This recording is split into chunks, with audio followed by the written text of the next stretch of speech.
tweet is out.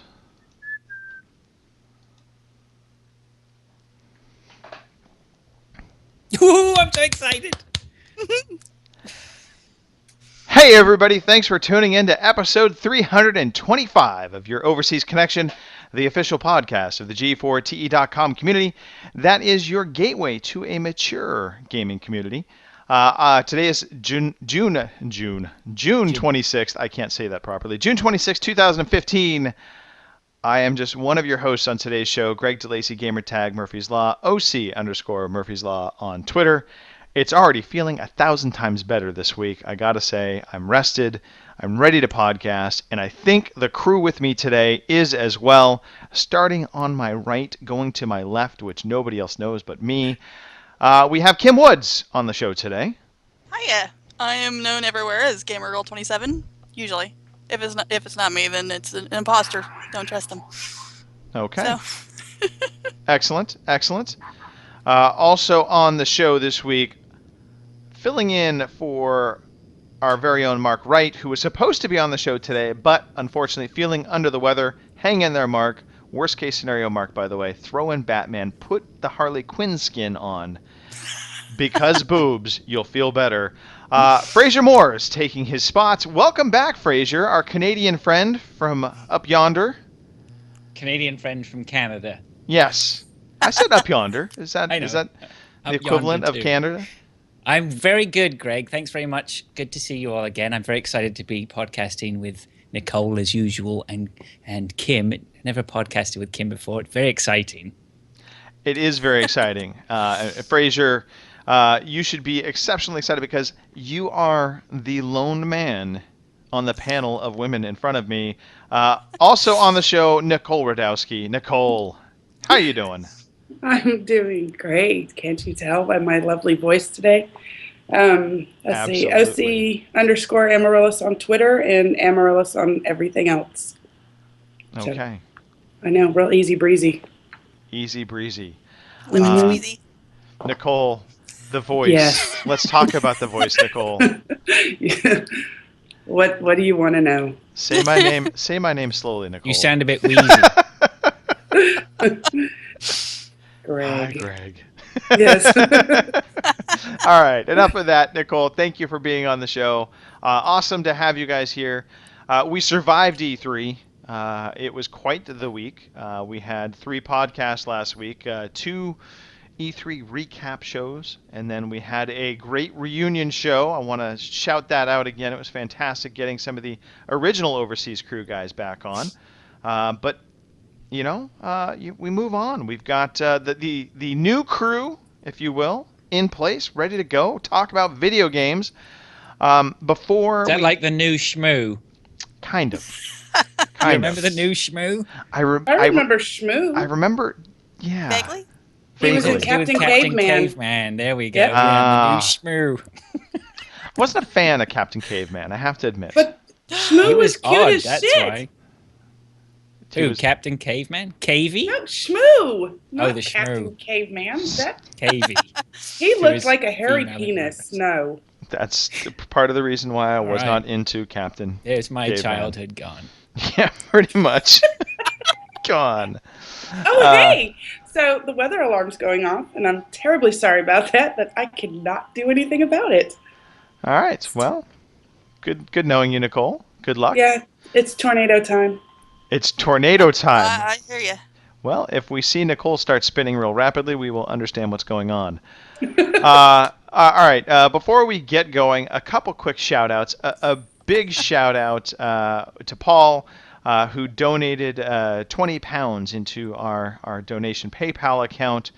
Paul, you did not have to do that, but and Paul, PG Tips, we certainly appreciate it. Thank you so very much for that.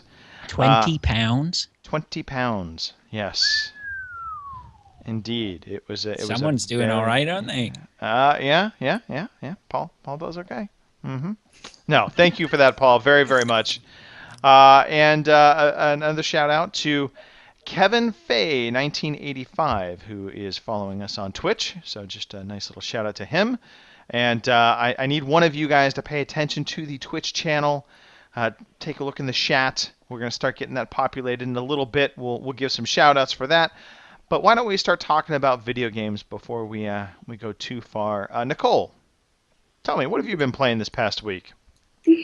I'm about to play Tornado Town. Well, I figured we'd ask you first because on the off Just chance, in case yeah. I got blown away. Yep.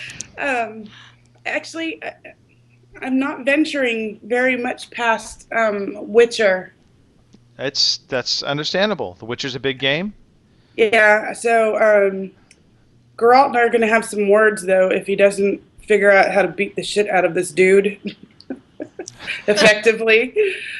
Not that I have a thing to do with it. Not at all. No. No. Me and, some sorceress chick whose boobs are about to fall out of her shirt every 5 seconds. As they should. As they should. That is wizardry right there.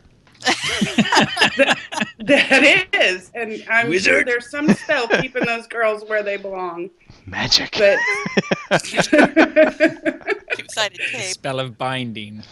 well, that's what I was like. She's probably got those little tape things to hold them in the proper position because they should have fallen out a long time ago. I I'm did just saying. appreciate the visual, Nicole. That was. You like that? Yeah.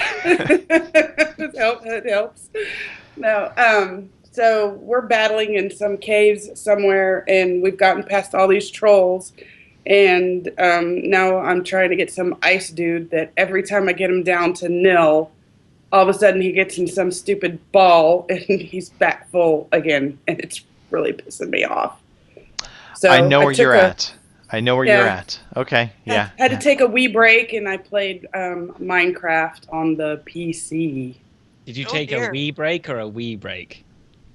I didn't go pee. Small. Nor we. It was a small break. All right. That was lame. Sorry. Potty humor, Yes, Fraser. see? Really, we expect better of our Canadian friends. No, we Well, don't. see, Nicole said she dropped what I would say two anglophone. Is that right? Anglophone references there. You said nil, right? Down to nil. And then Down it's to a nil. Scottish reference, then a wee break. It's very good, eh? You're picking up some. She's being indoctrinated. Old, I know, yeah, assimilated. Okay, so Assimilated, innit? do I blame my cousin since he's like primarily the only Scot I talk to? We get to say y'all. Yeah. I'm so sorry. Y'all don't even know what it means half the time, nor can you spell it properly. Right? Exactly. So Moving on from our linguistics, Nicole.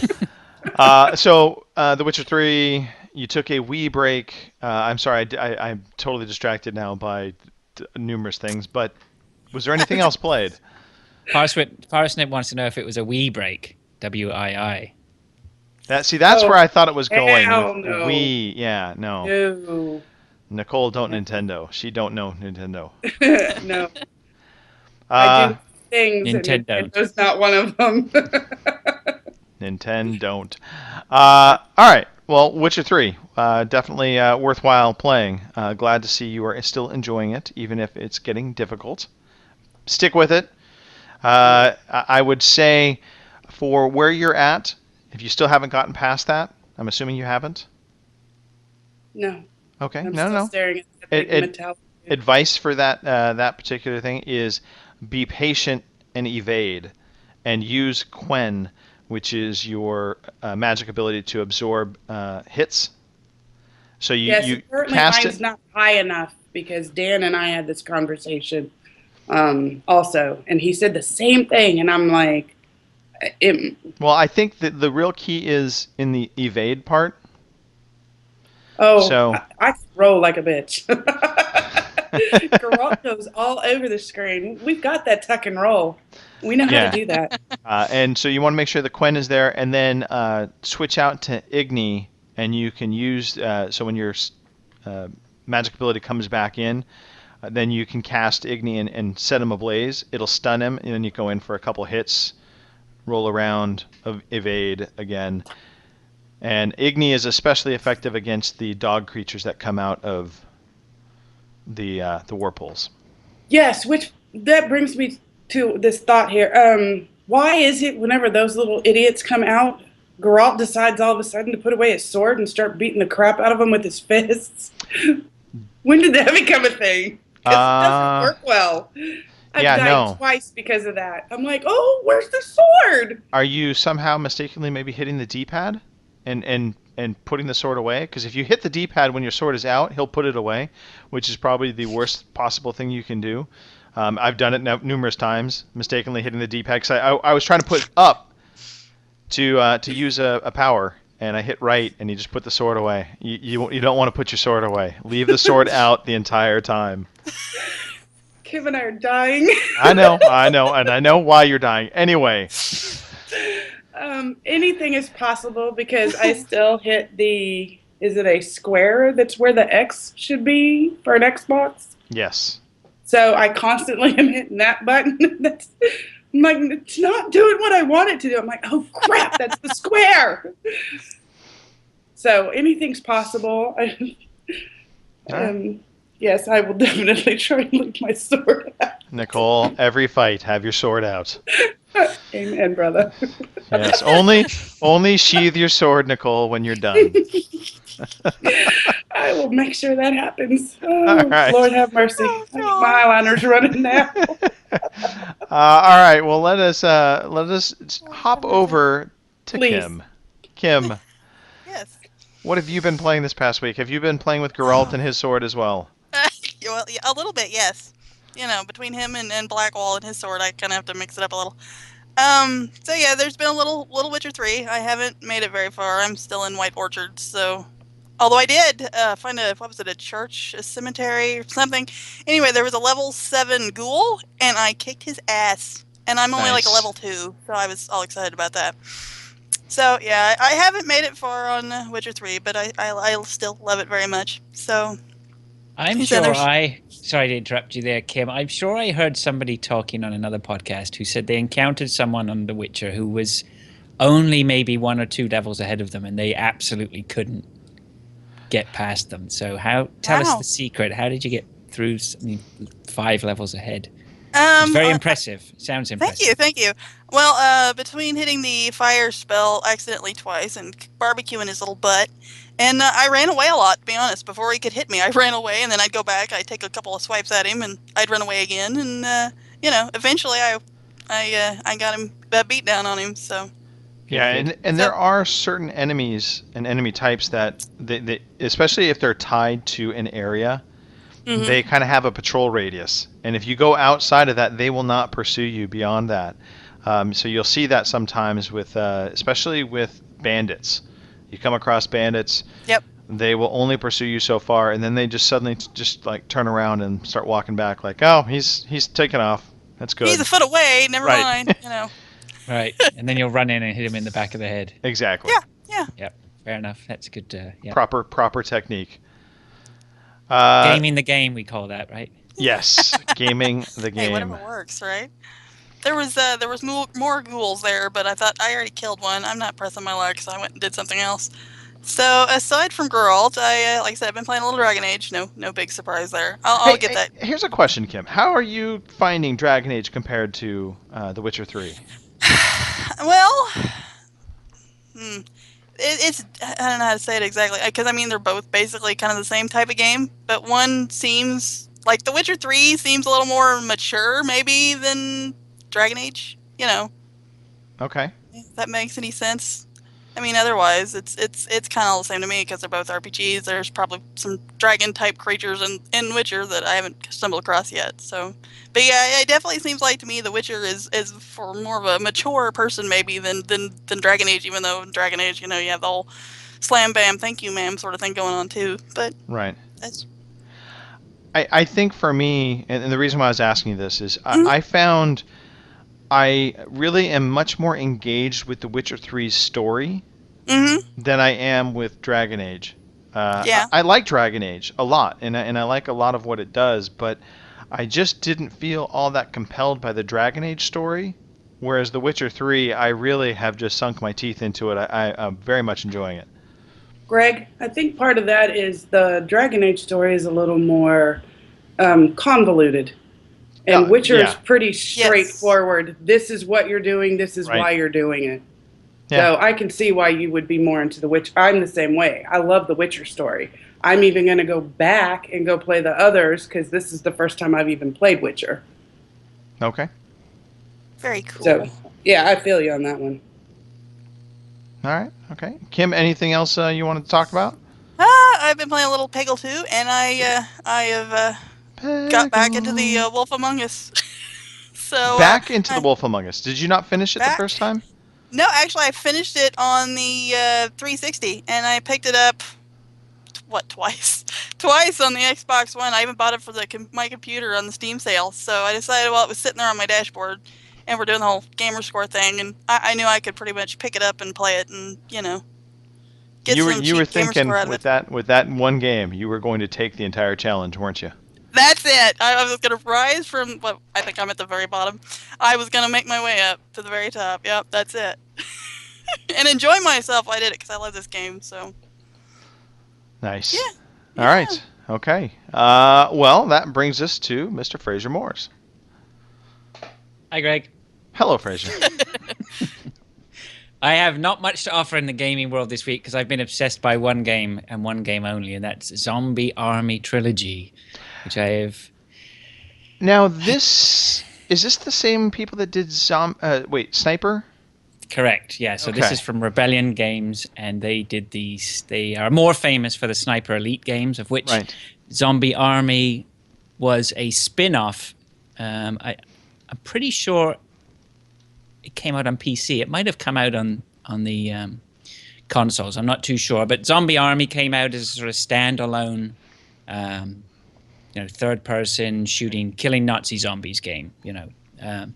And then they brought out Zombie Army 2, and then Zombie Army Trilogy is those two remastered for the. I'm playing the remastered for the Xbox One, probably for the PS4 as well. I haven't checked. And then they've thrown in Zombie Army 3, so you have 3 games for the price of one. It's not highbrow at all.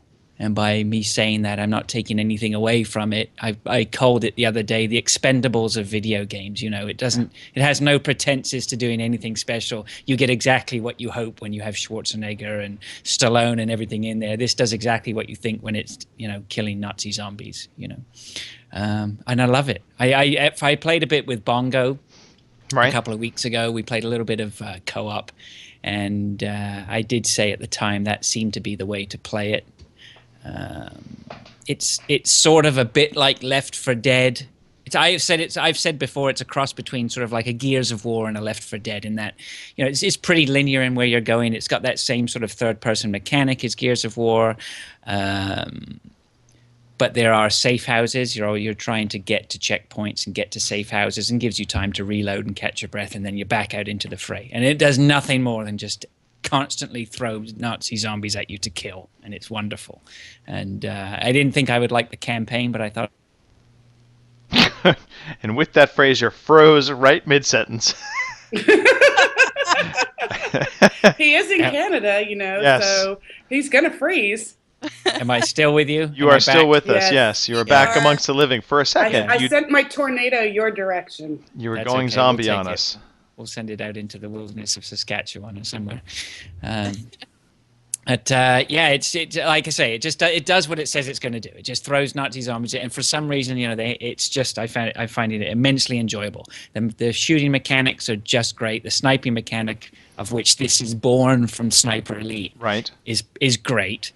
And it's just fun. I've just found it a joy to play. I can't sit down and play it for hours on end. It's you have to take it in bite sizes because it's pretty repetitive in a way, but thoroughly enjoyable. Yeah, it's a real guilty pleasure. I don't know why, but I love it. You know what's better than killing zombies? Killing Nazi zombies. Nazi zombies, yeah. That is fun. All right, well, that is fantastic, and I'm assuming it's a pretty reasonable price, if I'm not mistaken. I've got a feeling it's not a full price game. I've got to admit, I didn't pay for it. I got it from the developer. Sorry. Okay, what was the name of the game again? I'm sorry. Zombie Army Trilogy. Yeah, Zombie Army Trilogy. I like that you wanted to automatically throw in Nazi Zombie Army Trilogy. Nazi zombies, yeah. Nazi zombies are coming to get me. I quite liked Sniper Elite 3, so I thought that was actually a really good game. surprisingly good for the press it was getting. Yeah. So yeah. Good. Yeah, so I think they've taken, they've obviously taken a lot of things from that. The bullet cam they do, right. which, the sniping bullet goes through and then you see it going through the bone and the cartilage or whatever. They do that with the zombies too, which is great. Awesome. So. Yeah, my favorite, in fact, one of my favorite quick shot recorded videos, if you will, was in Sniper Elite 3. I took a headshot. It went through dead center on the guy and went through the back of his helmet, right through the other guy's neck. Standing behind him, took both of them out in one shot. I was like, yeah, nice. That feels good. Well, if you enjoyed that, you should get on this because what they do is they'll push a horde of like 6 or 7 zombies towards you. You can pull off 3 or 4. I like it. Sniper kills. It's good. All right, awesome. It's good. I will. You know what I will do? I will just bring up the fact that I've been playing this on the Xbox One because I'm really, and it's just a point. Is that I'm really, really, and don't tell anyone. I'm really enjoying my Xbox One at the moment. I am really settling in to the console world and the Xbox One extremely well at the moment. So, you know what? You'd be settling even better if you were playing Batman right about now. Possibly. I've got that. That's coming. I've got that on reserved. That's coming at some point. So you will be happy to play that on console. Anyway, no, that's good to hear, and it's hey, you made an investment in the Xbox One. I'm glad that you're settling in with it. You're starting to really enjoy the experience. That's good. That's the way it should be. Well, and I think right now, particularly post E3, it's very difficult for people not to say that the Xbox is really hitting its stride now, and that's nice. Yeah. Agreed. They definitely did a fine job. All right. For me, so The Witcher 3, that's actually been still getting the lion's share of my play. I played a particular mission, and I have to talk about this, and I will try and do my best to not spoil anything. So it was, I'm not going to say if this is a side quest mission or a main mission, but there was a mission that I got involved with, and there were some decisions to be made. And one of the things I love about The Witcher is you never really get a good sense of, is this a good decision or is it a bad decision? You don't have the little icons that Mass Effect 3 used to throw up there of, this is a Paragon and this is Renegade.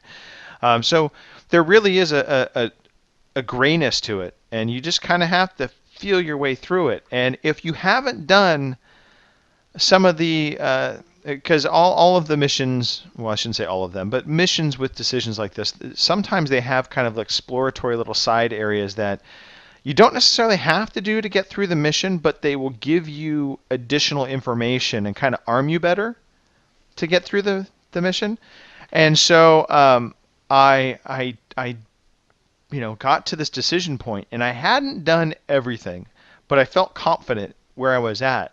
And then the decisions were put in front of me, and I kind of started just really second guessing myself and being like, "Holy crap! Do I do this? Do I do that? Do I trust what this guy's saying to me? Do I not trust what he's saying to me?" So I ultimately made a decision, and from there I kind of was going on to the kind of collect your reward part of the mission. Which you have to basically go seek somebody out that sent you off on the quest originally, and they're the ones that are paying you as the Witcher. So I'm heading back towards the area, and fucking everybody has been murdered, and I'm like, oh God, what did I do? And that was the feeling I had, and it was awesome. I loved that feeling of I made a potentially really bad choice, and there were consequences to it, and I felt horrible about it. And it ended up diving into another branching element of the story, and I went further down that. But that one moment was just great.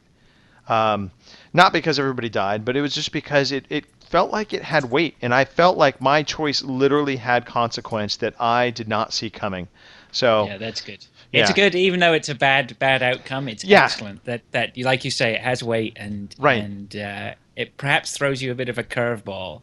Well, and it was so funny because I made that decision with the thought process of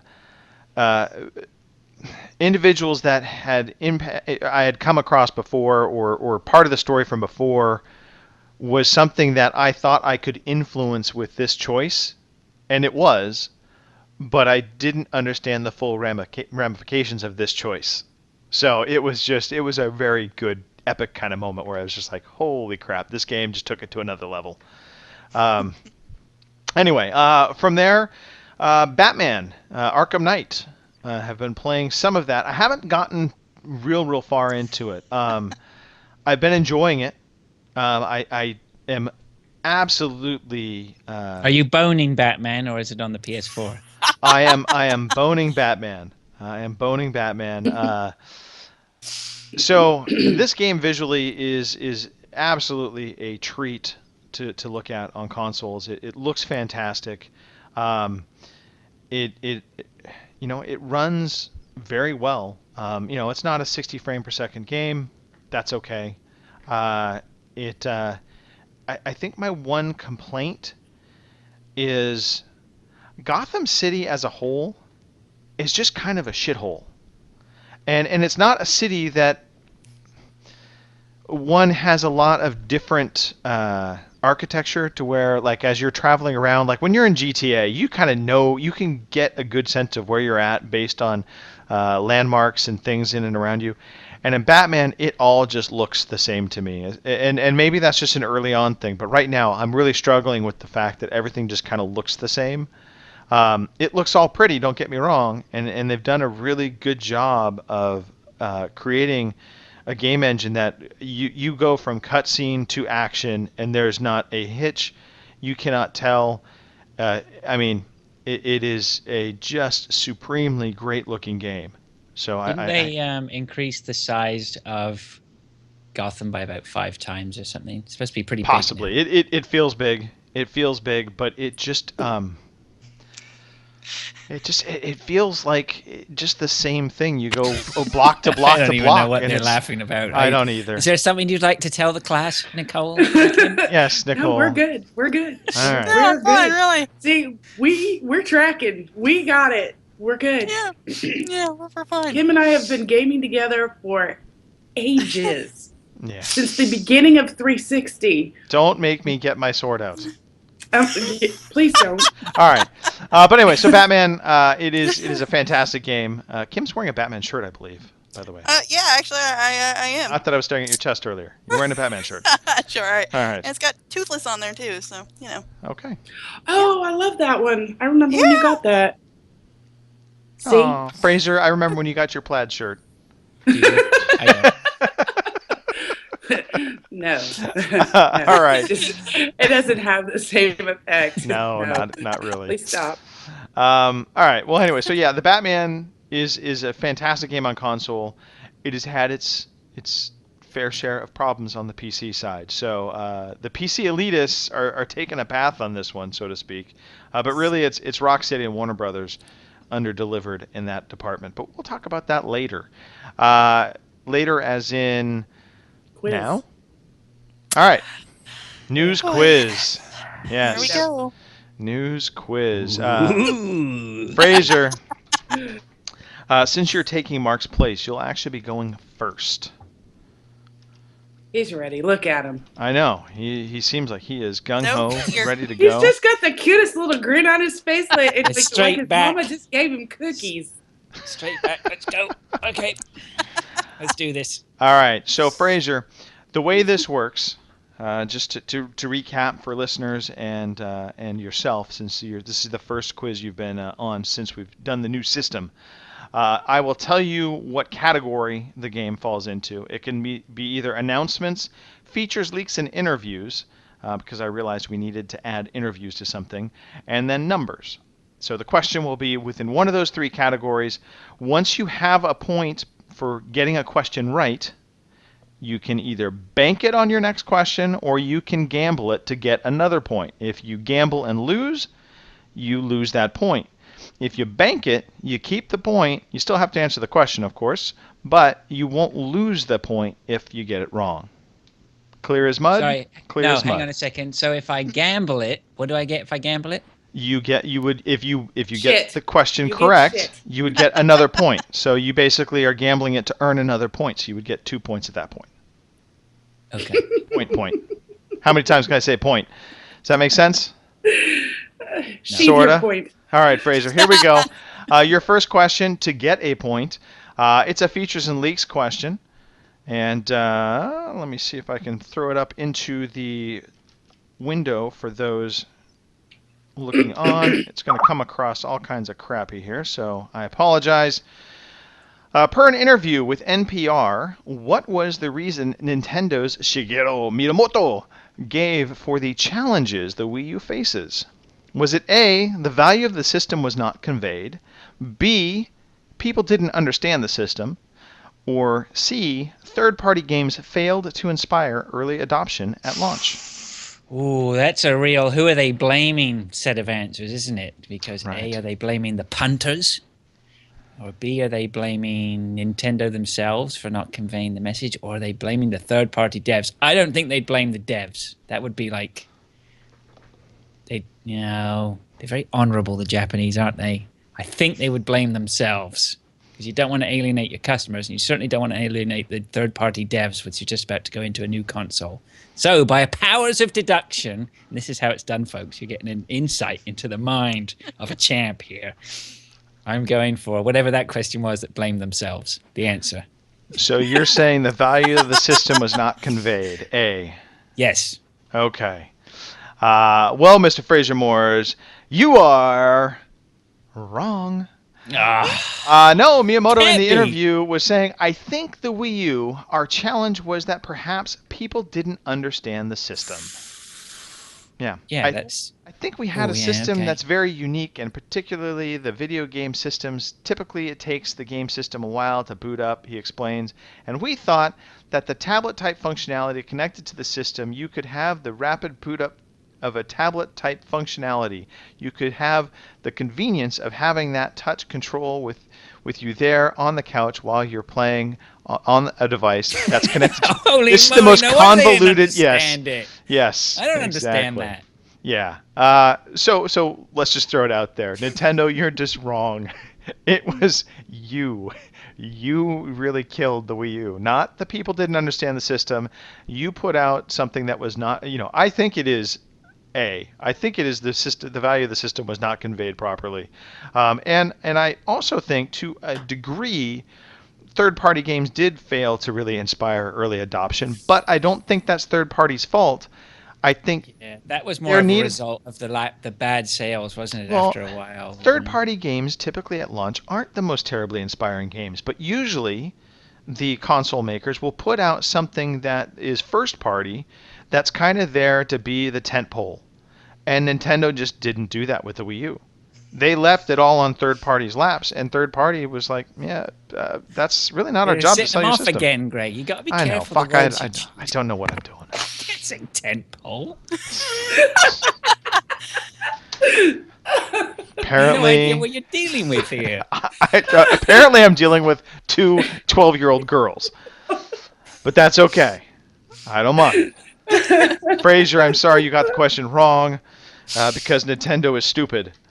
Yes, Gary Lever, I said it. Nicole. Well, you know what? I mean, they blew it. We all know they blew it. It's a good system, and anybody who owns it knows it's a decent system. It's just, they just screwed the pooch, didn't they? They screwed the pooch with that damn tentpole. All right, anyway, Nicole. And that's the same thing I've said from day one. They could have marketed it better, and people would have bought it. I don't want my question. Still good. Nicole, your question is a numbers question. Oh, for fuck's sake. Here we go, Nicole. Nicole, Slightly Mad Studios announced its next game this week, a sequel to Project Cars, Project Cars 2. Like the first game, this will seek crowdfunding via Kickstarter to the tune of how much for their initial goal? Is it A, 9 million, B, 11 million, or C, 13 million? How much is Slightly Mad Studios looking to Kickstart fund their next Project Cars game? Wasn't the first one bad enough? Oh well, number 2, it's poop. We'll go with the monkey in the middle, which will probably be wrong because you don't ever do the monkey in the middle. Nicole Radowski, you are correct. What? Woohoo! Yes, Slightly Mad Studios is now aiming for a Kickstarter goal of roughly 11 million US. It's 7 million pounds. Some of the features that they are teasing for the next game include 50 unique locations, 200 plus courses, 8 disciplines, rallycross, hill climb, etc., 200 plus cars with over 40 vehicle classes, co-op career, and broadcasting functionality integrated into the game. Well done, Nicole, with that. Never guess in the middle. Sometimes I put it in the middle. Have they started that Kickstarter yet? Yes. In fact, they started it right after E3 started up. I feel like it's too soon. I feel like it's too much. I feel like it's too much, and I feel like it's too soon. I mean, the game just came out in May, and Yeah, here I you're know. already Well, saying that's yesterday's news. That's kind of the way it feels. So I can understand them doing that, though, from a point of view like, hey, we've got all these guys, they bought project cars, they're all petrol heads and they're high on octane fumes and they love it, and let's get their money while we can, while they're all pumped up and whooping and hollering. But I don't know, it's starting to leave a bad taste in my mouth, all this Kickstarter stuff. yeah, the Yes. Kickstarter, I think, is starting to be abused, to say the least. All right. Kickstarter is the new pre-order. Yeah, it is. It really is. Okay, Kim. Nicole Yes. has just gotten a point, so time to get on the board if you can. You have a feature leaks and interviews question. Here we go, Kim, for you. According to the developers of Rust, what determines the character's penis size in a game? Oh, I could have done this Kidding question. me? Is it A, Steam ID, B, the time of day your character is created, or C, there is nothing that actually determines it? I just read this the other day. I know what this one is. It is your Steam ID. Well done, Kim. Yes, Thank in you. fact, Thank it you. is tied to your Steam ID. This is just one of those funny anecdotal stories I came across. Thanks to Mr. Richard Webster, by the way. So I had to throw it out there for you guys, especially knowing that you guys are Rust heads. And look at that. White rocks. Dinner delivered to Fraser Moore's as we podcast. That is brilliant. Now we get to listen to him eat and podcast. Also brilliant. All right, Kim. Good job. Good Thank you. job. On the board, 1 point each. That means we are coming back around to Fraser. By all means, take a bite now. I'm not going to eat during the podcast. Is it cold salad? No, it's not cold. This is barbecued chicken, Yeah, this is salad, barbecue. baked potato, Baked and potato. I'm not sure what's in there. Corn. Corn on the Yep, cob. corn on the cob. It's too Totally. small for corn. It's barbecued corn. Cucumber Too on the small. cob. Too small for corn. Oh, don't go there. I don't know. It's hot like- though. Probably it's like- corn. Yeah, probably corn. Smells like corn. Hot. I burnt my fingers. Oh boy, You want look out. barbecues? You can have mine. They hurt. All right. Fraser Moores, are you ready for your question?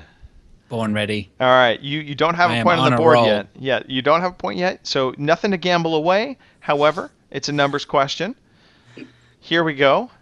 As initially released, so keep that in mind. If you already owned Destiny and bought the season pass and now want to get the new expansion, in-game emotes and armor shaders from the Destiny expansion, The Taken King, how much would you have to have spent? $40, $60, or $80? Oh, I'm very aware of the brouhaha that there's been this week. But Yes. the numbers, I can't remember the numbers. I know there was $40 was thrown around. A lot of people were complaining that, I think in the UK it was £40. Now, I'm going to for a- repeat the question for you real quick, just because But it's a complicated one. That's why I want to make sure the little innuendo is taken properly. As initially released, if you already owned Destiny and bought the season pass and now want to get the new expansion in-game emotes and armor shaders, That's from the key, isn't it? The Taken emotes. King, how much would you have had to spend? 40, 60, or 80? No, I think it's more than 40, isn't it? So I think 80 sounds high. I'll go 60. Fraser Moores. You were on the right track originally, and you derailed yourself. It is 80. Yes. It is it? Okay. Yeah. Well, no, I mean, yeah, the right thinking there. You know what? I'm prepared to take the hit on that. No. That's brutal, isn't it? Yeah. So this blew up big time. So real quickly, for those that didn't know, The Taken King was announced as this expansion DLC for Destiny. It is outside of the old season pass, so it's something that you would have to buy new and separately. The Taken King expansion itself is $40. The Taken King Legendary Edition, which includes the base game and the 2 expansions, is $60. However, the Taken King Collector's Edition includes the legendary content plus physical items, in-game emotes, and armor shaders that are not offered anywhere else. That's $80.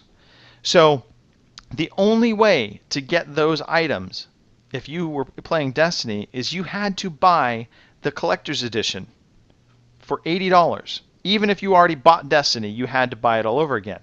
Now, it really kicked off into a furor when there was an interview with Luke Smith and Eurogamer. And during the interview, Luke Smith was from Bungie, was trying to defend the contents of the Taken King's edition, and how it was the only way, at that time to get the emotes and the armor. He kind of threw fire onto it because as he was talking to the guy from Eurogamer, his response was kind of glib, and he was basically saying that I'm poking you right now, and basically suggesting that if I gave you the opportunity to purchase the emotes as microtransactions, you would just throw money at the screen. He wasn't understanding that people were saying, this is completely wrong, that you're excluding this DLC from us and making us buy the whole game over again. If you read that interview, and I highly recommend reading it because it was crazy when you sit and read it in context. He looked like an asshat, using Nicole's words. He did. He right. did. Now, and it's not that he doesn't know what he's saying. He knows exactly what he's saying, and they know exactly what they're doing. Yes. Now, it's just... since then, there have been updates. So, get through this a little quicker. He has posted up a message, I believe, on the Bungie forums. Reading my interview with Eurogamer and imagining it came from some random developer of a game I love, the random developer looks like an asshat. There you go, Nicole. He literally said it. He said, but that asshat was me, and those words rightfully anger you. I'm sorry, my words made it sound as if Bungie doesn't care about their most loyal fans. We do care, we are listening, and we will make it right. Now, after that, the results of making it right have now been known. So you can now buy the class-specific emotes, the 3 armor shaders, and the 3 exotic class items with XP bonuses for $20 on their own. You know what? I mean... This is kind of a slap in the face, if you ask me. This is not a good fix. I find it almost just as disgusting that they backtrack, because you know what?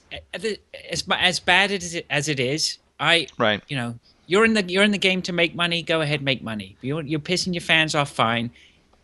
Your interview sucked. Now you've really pissed off your fans, and now you're back. I mean, the backtracking is just disgusting. The backtracking is good. It's good for all those fans who now want to get their emotes for whatever reason. Maybe Verbal Rob might be a little bit happier. I don't think so. Pissed. I mean, yeah, but listen to this, Fraser. I mean, they're telling you $20 to get these little, in-game emotes, armor shaders, and exotic weapons. For $20, you could have bought the House of Wolves expansion in Destiny, and that gave you the Prison of Elders, Trials of Osiris arena events, plus the relevant armor, shader, ship, weapons, class from each, 5 new story missions, 9 new exotic armor pieces, 3 new exotic offerings for class items, 5 ships. I mean, the comparison of the content is nuts. And they're saying it's the same price. I hear that. But it would almost be a breath of fresh air if the developer came out and went, you know what?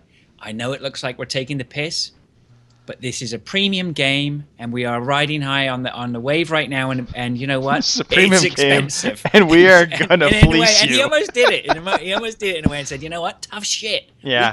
We're on a gold mine right now. If you want it, wait. you probably will get it later. Although officially you didn't hear that from me. You know, you get it cheaper later on. But right now, you know what? We're making hay while the sun shines. Just shut up. And in some respects, I think that is kind of what Luke Smith was saying in that interview. I know. Yeah. But unfortunately, he just went about it the wrong way. Yes. Well, I don't he think could have there's been a little more polite about. And I don't think there's a good way to position yourself in that respect. But I would have certainly had some respect if they stuck to the guns and did that. But man, that to me really tarnished Destiny for many of its fans, and it still is, because their fix isn't all that great of a fix. It's brutal, isn't it? No one knows where to stand now. You know, they love Destiny, but now they're getting screwed over by Activision. We used to love Halo, but we don't like it anymore. But Bungie are the good guys. What do people do? Maybe Bungie's not that much of good guys. Who knows? All right, Nicole, you are up next. Nicole, you have 1 point in the bank right now. Do you want to gamble it, or do you want to stash it away for now? Your question is a features, leaks, and interviews question. It doesn't matter. I'm going to not win the game anyway. So as long as I'm prepared to lose, let's just gamble that bitch. We're gambling that bitch. All right, here we go, Nicole, for a point. Which of these 3 voice actors, per a recent interview, is not in Fallout 3? Is it A, Courtney Taylor, B, Brian Delaney, or C, Nolan North? Which of these 3 not in Fallout 4? I'm watching Frasier eat. I'm really sorry, but this whole plate of food smells. You're so fine. Nope, you're good. He's enjoying it. And I just want to see the food start flying everywhere. Look at that. Nice. That's some good-looking chicken. Yeah, sexy chicken. Let's go with Nola, because that's the only name I remember out of the whole list. All right. Nolan North is correct, Nicole. Holy shit. Look at that. Yeah. She says. Yes, in an interview it was revealed that Courtney Taylor and Brian Delaney will be the voice actors for the male and female protagonists in Fallout 4. So well done, Nicole. You now have 2 points. And Kim, you are faced with a decision now. Do you gamble your point, or do you stash it and hope that on the next question you have an opportunity? By the way, there are only 3 questions for each of you this news quiz. I probably should have said that earlier. What do you do, Kim? What do you do? Oh, hell, I'll gamble it. What the hell? Kim is gambling her question. Here we go. Yes, the spirit. Actually, Kim, before you are finalized into that, it is an announcements question. Do you still want to gamble that? Yeah. Yeah. Sure. All right. Nicole, what did... Sorry, Kim. Nicole. Kim. I was like, wait, I already went. Just see all the boobs and I'm... That's it. All right. Kim, what did Apple do this week that other stores like Walmart and Amazon already started doing? Was it A, start removing apps that include suggested rape, B, removing apps that feature the Confederate flag, or C, removing apps that have homophobic references? That would be B. Removing apps that feature the Confederate flag. Well, folks, we have ourselves a game here. Well done, Kim. Yeah. Following the lead of other major retailers like Walmart, Amazon, eBay, the removing of products featuring the Confederate flag has now hit the Apple Store, and they are removing apps. The most affected things, unsurprisingly, things like Civil War games, The Ultimate General Gettysburg, and Civil War. So, yeah. Confederate flag coming down with a lot of retailers making a political statement, and you, Kim, making a statement. Well done. Well done indeed. Frasier, you little boy. Look at you over there. He's happy camper. Bad. Don't feel bad. You have 1 question in front of you, Frasier. It's a feature. Yeah, we have, as Greg said, we have a game, but I'm not in it at all anymore. But see, here's the brilliance, Frasier. Here's the brilliance. No, there's really no brilliance to it, Frasier. You're kind of locked out of this one. Effectively, you're locked out. But in the words of Leroy Jenkins, at least I got chicken. At least you got chicken, baby. All right, Frasier, your question. It is a features, leaks, and interviews question. And this one, just because this is a me question. Yeah, I don't even have any points to gamble, so I there's know. no possible way. Right? There's It's no over, possible isn't way it? for you to win, really. It is over. This is just for That's this is for not pride, what Fraser. he It's for gambles. pride. It's for That's all pride. right. I'll find something to chat about in it. Nicole, I'm assuming if you gamble and lose, Kim would be really, really silly. Well, actually, yeah, no, she would be stupid to gamble anything. Yeah, there's no ifs, ands, or buts about it. Fraser, you're pretty much out, unless something crazy happens with the two of them. Features and leaks. Here we go, Fraser. Which of these classic Sony RPGs has been rated by the ESRB for re-release on PS3, PSP, and PS Vita, and presumably PS Now? Is it A, Kingsfield 2, B, Xenogears, or C, Front Mission 3? I have no idea. Can I have those again? Kingsfield 2, Xenogears, or Front Mission 3? Which of these three games was revealed via the ESRB to be being set up for re-release on the PS3, PSP? I'm looking for the PS answer Vita? on the Twitch chat, but it's not coming. You should look to my play history for the answer to this. This is the only reason why I put this question in here. There's no real significance to it other than the fact that I played this game back in the day. Back in day. Yep. Kingsfield. Fraser Morse, you're on the board. Good job. Yes, Kingsfield 2 has been rated to be the next PS1 classic to be re-released on the PlayStation Store, and that makes me happy because I loved this game Nice. as a youngin'. So there you go, Fraser. A point, if nothing else, your pride holding up that Canadian flag. I don't know. We piece need of Nicole chicken. now. Nicole's going to gamble this next point, right? Her second point. So she can That's gamble that, lose it. I'm still in. There's still a chance. There is a chance. There is a chance we could wind up with a three-way tie if something Oh, crazy. see, right here it goes. See, happens Nicole, you between have to Nicole gamble to and assure Kim. yourself extra points to put Kim into the ground. So you've got to Like I gamble. said, there really is still a chance. You just never know. You just never know. Nicole, your question is a numbers question. Are you going to gamble or are you going to bank your point? You Now, have 2 points currently. Yes. So you can gamble a point or you can just bank it and you'll keep your 2 points in reserve. Well, the only number I know right now is tornadoes go about 100 miles an hour, and there's so much crap going on outside my window. I think I'm just gonna I'm gonna keep my point. She's banking the points, ensuring that Fraser gets knocked out. I'm just he's eating chicken in front of me, and I'm Now hungry. comfort eating. All right, Nicole, here is your question. Nothing on the line except for an answer. How many people, Nicole, played, and this is just for you, by the way, the Gears of War Ultimate Edition suck beta me. last week? Is it A, 475,580, B, 598,235, or C, 786,415 people? How many people played in the Gears of War beta that lasted a week? I would hope C. Well, Nicole, it's too bad you didn't gamble a point because you would have got it right. Yes, in fact, it was 786,415 people playing in the Gears of War Ultimate Edition beta. There were 41.2 million kills over that week, and it amounted to about 120 total years played when they tallied up all the game Wow. time. Yep.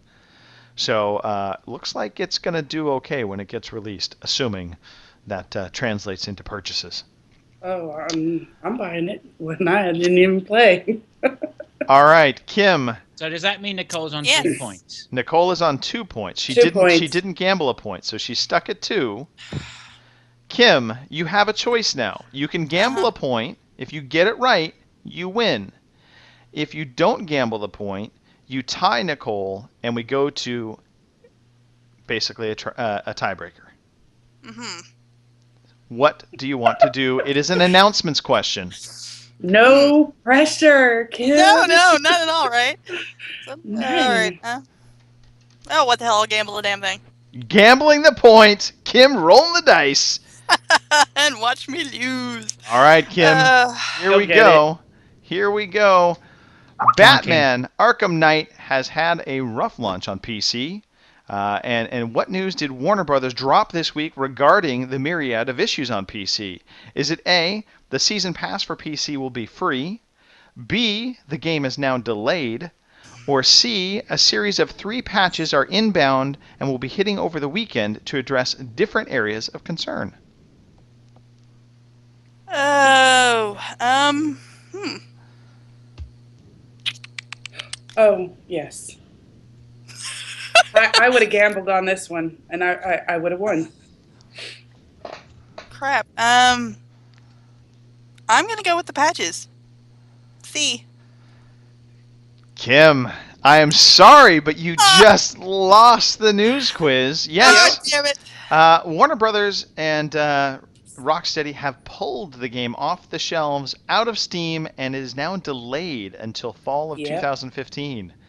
It's that bad. It was pretty shocking. I didn't think you could delay a game that you actually released, but no, I didn't either.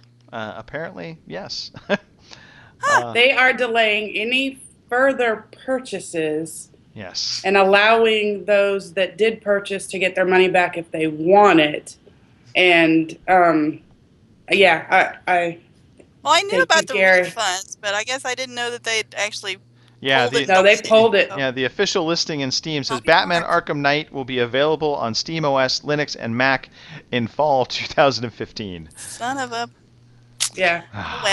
Well, you tried, you gambled, and that's it. You lost. Yep, Nicole Gary Radowski. For me knowing that answer.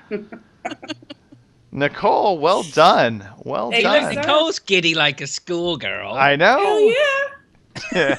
Hell yeah. Do you know how bad I have been at these lately?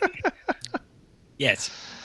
Nicole, your reward for winning the news quiz is to get the first piece of trivia question from our dear friend Jason Johnson, who wrote in a series of trivia questions for you guys to answer. Nicole, here you go. Your question to start off with, and I'll even put it in the old chat window here for you so you see it. You can read it. Everybody else can read it. And I love that the emoticons take place over the different numbers. All right, Nicole. In the Call of Duty franchise, the character Viktor Reznov first appears in which game? That's not really a smiley face. What would you say? That's an angel face. Angel face. All right, Angel face. Innocent. Black Ops, Beer Mug World at War, Coffee Mug Modern Warfare 2, or the old Gin Martini Black Ops 2. Can I drink them all? No. Right? Yes, you may, except for the angel face. What do you think, Nicole? I'm trying to remember. God, I don't know. I'm trying to remember if he was in World at War. I think definitely. I don't know. Oh, God, I hate you, Jason. And Jason knows I really don't. Let's just go with Black Ops. It looks nice and innocent. Kim! In the Call of Duty franchise, the character Viktor Reznov first appears in which of these games? World at War, Modern Warfare 2, or Black Ops 2? I'm gonna go with World at War. Good job, Kim! Well done, yes. World at War. Yes. I knew this because he was like one of my favorite characters when I started playing these things, so... See, and I couldn't remember. I was like, crap. I'm like, was he in World at War? I remember playing, but that was like 900 years ago. Yeah. 900 years is a long time to remember things. Fraser, are you still eating corn, or can we ask you a question? I'm here. I just want to see your face covered in like butter and corn and stuff. I'm just trying to dive in and finish this. I feel really bad. A massive apology. It's really, really rude to be eating while here, but I just couldn't resist it. It's so good. You know what? I appreciate the fact that you're muting your mic, because to me, honestly, if you're going to eat, that's fine. Mute your mic. There's nothing worse than listening to someone actually eating food while trying to talk and be on a podcast. And I mean, as in, like, at all. The mic is open and they're just like chomping away. But all right, you don't want me to go get a bag of Doritos and start munching on them. Well, okay. Yeah. I was thinking. Take the heat off me. That would be good. All right, here we go, Fraser. Your question. The campaign of the original Ghost Recon, released in 2001, took place in what year? Was it A, 2012, B, 2003, C, 1998, or D, 2008? Or for our emoticon friends, Angel Head 2012, Beer Mug 2013, Coffee Mug 1998, or Martini Glass 2008?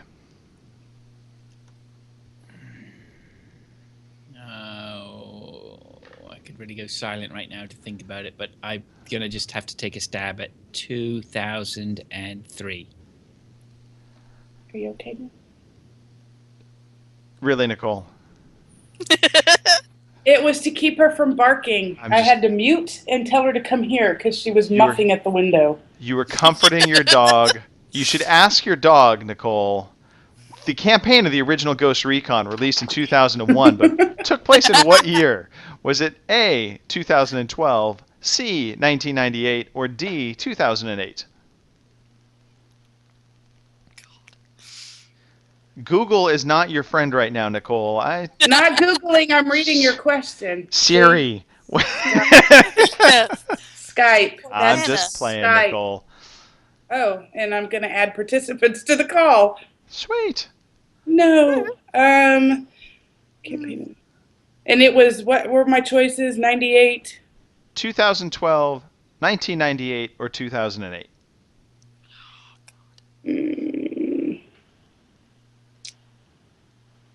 That coffee's looking good. Coffee is looking good. You're saying 1998 for those not understanding. And that means, Kim, the campaign of the original Ghost Recon, released in 2001, took place in what year? It's 50-50 at this point, Kim. 2012 or 2008? 2008. Good job, Kim. Good job. All right. Well, and Kim, that rewards you with the final question. Here we go. Oh, God. Kim, in Super Mario Bros. 3, where is the first whistle located? Is it A, World 1, Level 4, B, World 1, Level 3, C, the first castle, D, World 1, Level 6? Crap. That's exactly what I would say to this question. Oh, boy. Crap. Yeah. Considering I played this game, it's like, oh, shit. Super It Mario. makes you want to drink. It really does. I need to go get the alcohol, I swear to God. Nicole, the air makes me want to drink.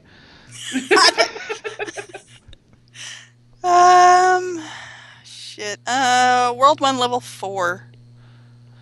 Fraser Moores, unmute and whatever your picture there. Bring yourself back into view.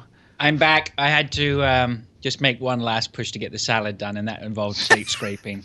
I'm not going to move on to the corn. That's just going to be too much. There's no way I can get away with that. Please. Just admit it, Fraser. You were licking the plate. You were licking the plate. I would lick that plate. It was good.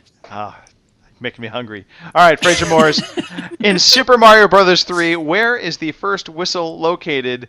Is it B, World 1, Level 3, C, the first castle, or D, World 1, Level 6? No idea. No idea about any whistle. Don't know what that's about. B.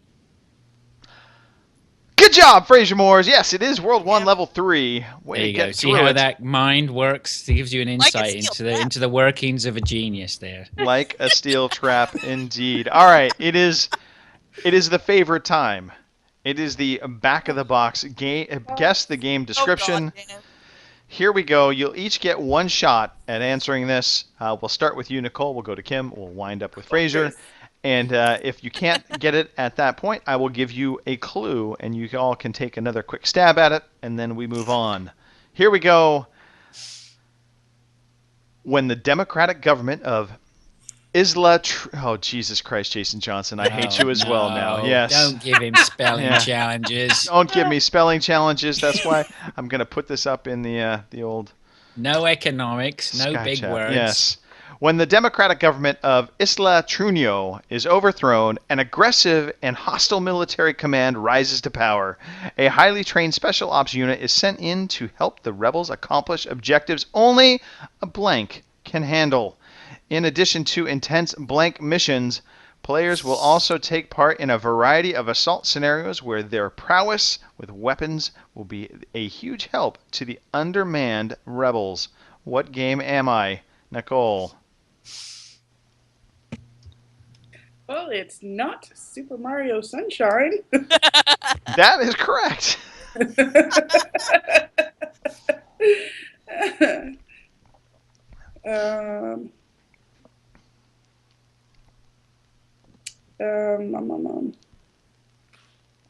Take a stab, Nicole. Take a stab.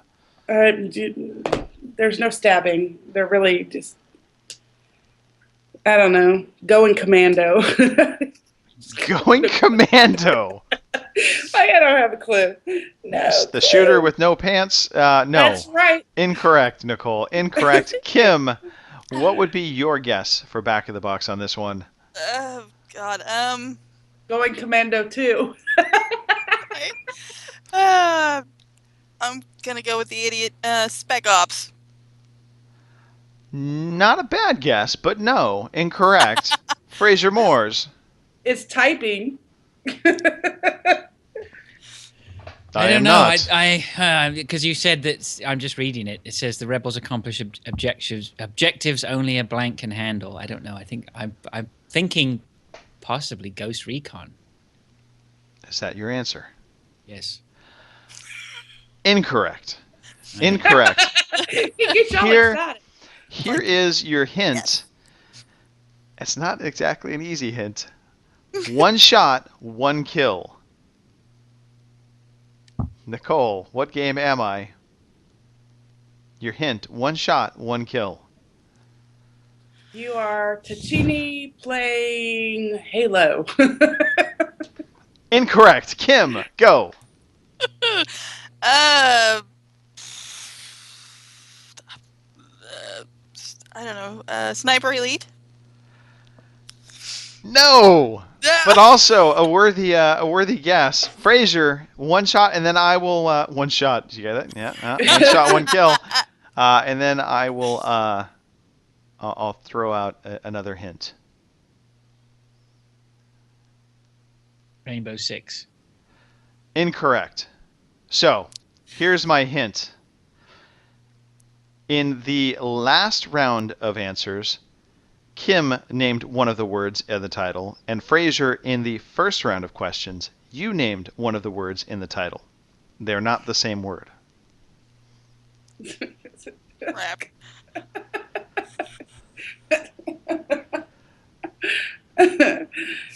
All right, speed round real fast. Nicole, go. Go Sniper. Yeah. It's close. I know. I think I know what it is. It's close. Kim, go. Kim, go. I don't know. Recon Ghost. Hell if I know. What the hell?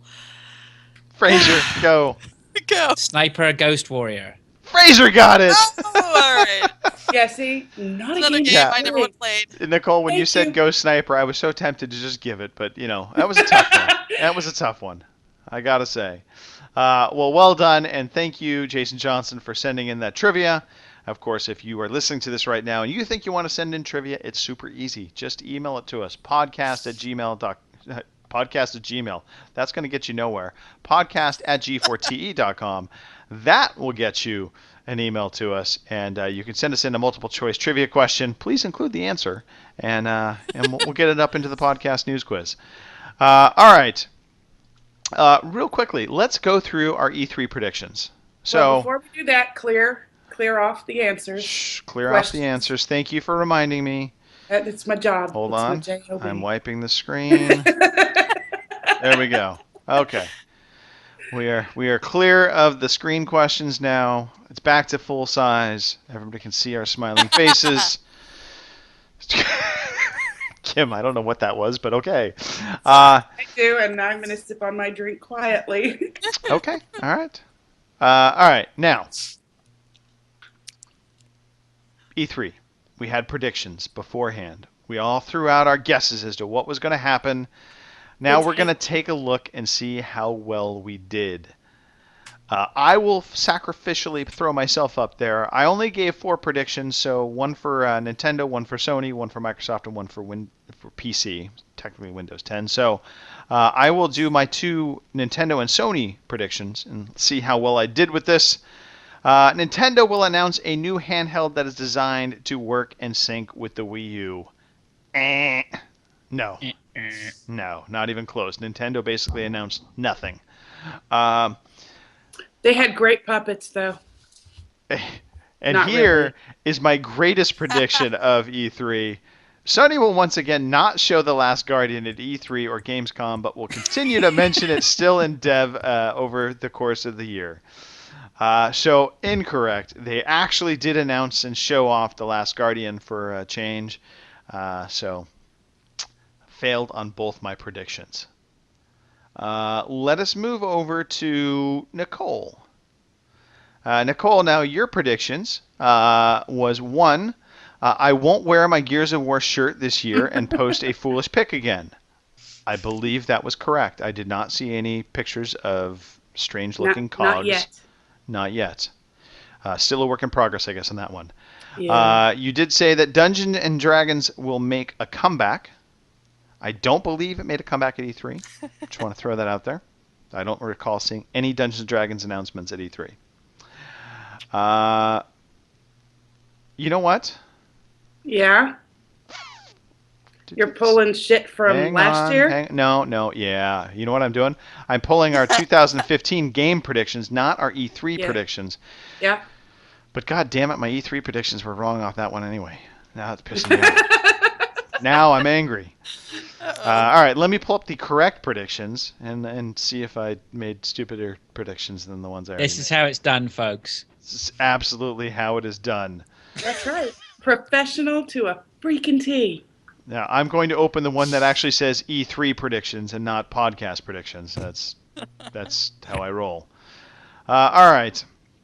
The document is loading, and I will once again tackle my E3 predictions. Look, Fraser actually looks shocked. E3 predictions for Nintendo and Sony. My Nintendo prediction: a new Donkey Kong Country game will be announced for 2016 and be hinted to be compatible with the NX. No such announcement. I'm still over with my predictions.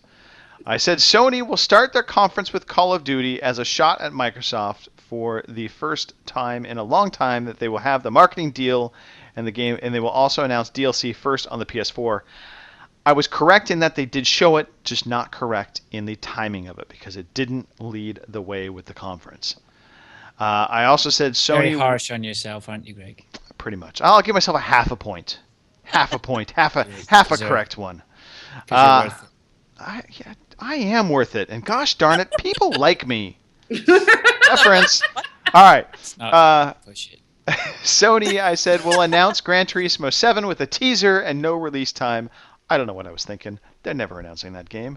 And then I finally said Sony will once again not show The Last Guardian. I was sticking with that, man. I was hell bent on they were. Well, that's because it's a winner every year, pretty much, right? It was, but not this year. So a half point for me. You could write it. Disgusting how bad my predictions were for Sony and Nintendo. All right, Kim, you're actually the one I have up next here. So let me go through yours. Kim, your full boat of predictions. PC, Half-Life 3 will be revealed. No, Kim. You said Sony, PS4 Slim will be announced. Also incorrect. No such hardware design changes were announced. There, right? Yeah. It's already pretty slim. It is really already pretty slim. You said Microsoft will have Red Dead Redemption 2 announced on its stage. And unfortunately, no. Incorrect. You also said for Nintendo, a new Mario Brothers game will be announced because they don't release one every year. Didn't a new Mario game get announced? I honestly don't know. I got rid of all my notes from E3. Yeah, didn't they announce Mario Tennis or something? Yes, they did. Mario Tennis. Well done, Fraser Moore. So yes, Kim, you got one right. I got one! Look at you. You're already beating me, bitch. All right, Nicole, here we go with yours.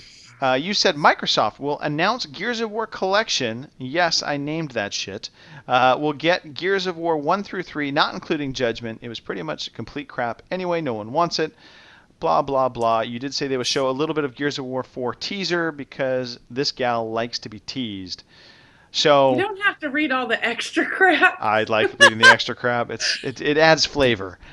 So I'm going to give you a half point on this because although you got the collection part of it wrong, they did have a Gears of War 4 teaser, if you will. So I think we can allow for a half point there.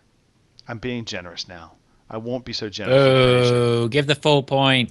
No, it's just a half point, Fraser. It's a half point. Shh. I know. If I tell him, but Greg, in that voice.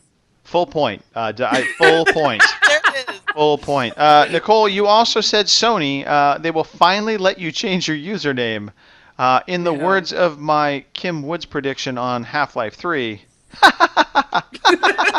No. No such thing happening on Sony. You'll never change your username.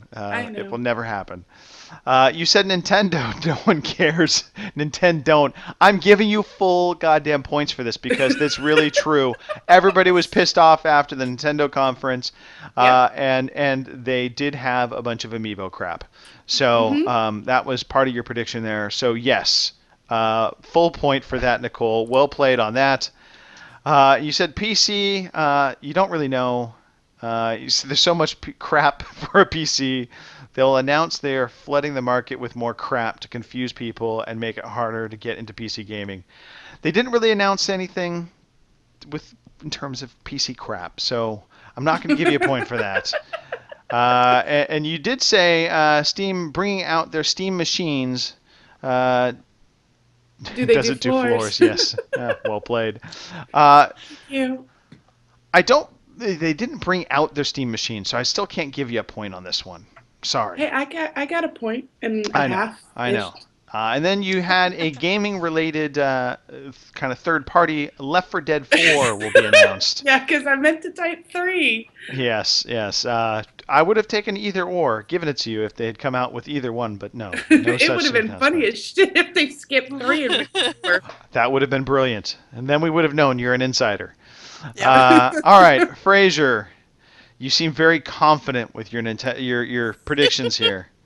Well, I've got a feeling. Did I bombard you with more predictions than I was allowed? Because I think I did 3 each, didn't I? You kind of went crazy, but that's okay. I'm going to grade you harshly. No, it's not. I'm not confident in all my predictions. I just think a couple of key ones I was pretty pleased with. So I think you should be. So here we go. Minecraft game of some sort will be announced. Possibly Minecraft 2, but maybe Skylanders type thing. So they didn't really announce a Minecraft game. They showed Minecraft being played on HoloLens, but not really a new Minecraft IP. You said they will start the opening. That was totally English. They will start opening the Xbox 360 catalog for the Xbox One. Well done. Yes, backwards compatibility announced. The Xbox 360 catalog now starting to open up on the Xbox One. Well played. Full point there. And Shadow Complex 2 would be announced. Unfortunately, that was a wish. Yeah, that is a wish. But you that can wasn't play a prediction at all. You'll get to play Shadow Complex because apparently that will be on the list. Yep. Yeah, for sure. That'll be great. Yeah. Great game. I don't think we'll ever see a Shadow Complex 2. I don't know why I put that on there. It was such a Shadow Complex was such a weird meeting of, a perfect storm because it was based on a book. So it was heavily developed by the people I think who helped to write the book. I don't think we'll see a second one. It's a one-off. Yeah, God knows why I put think it in it is. But let's move on to your other predictions here, Fraser. You said Sony. So here's one we have to take a closer look at. The Last Guardian gets a new trailer and no release date. So the reason why I say we have to look at this a little closer, it was actually a gameplay demo, but I could let that slide. But they did announce 2016 for a release window. So it's hardly a release date, though, is it? Should we go half point on this? Is that fair? Half point on this? But I don't mind. Right. I don't mind. I'm pretty pleased with that. Whatever half point. I'm pleased with that prediction because I think you should. And you definitely should be pleased with the next one, Final Fantasy VII HD Remake.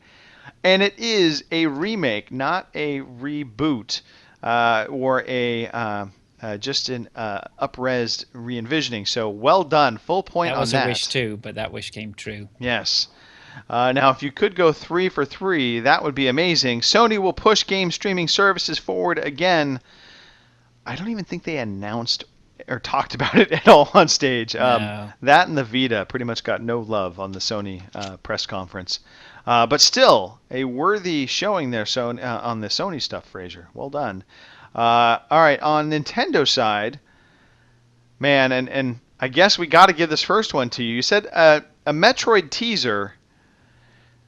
So the Metroid game they announced, it's a 3DS, but it's an announcement. It's not really a teaser.